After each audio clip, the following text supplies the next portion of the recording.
We divide 831 by 5 in a long division method. 5 times 1 is 5. On subtracting we get 3. So again we put down this 3 and it is 33. 5 times 6 is 30. On subtracting we get 1.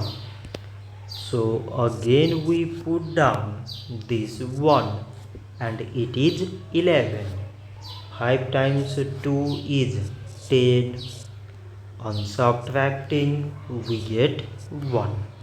So now we have no any other number to put it down. So we take here decimal, so that we put 0.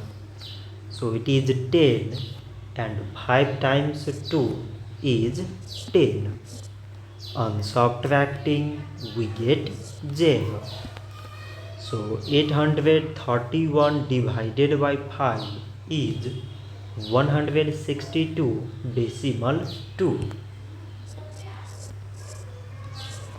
So this much for today and thanks for watching.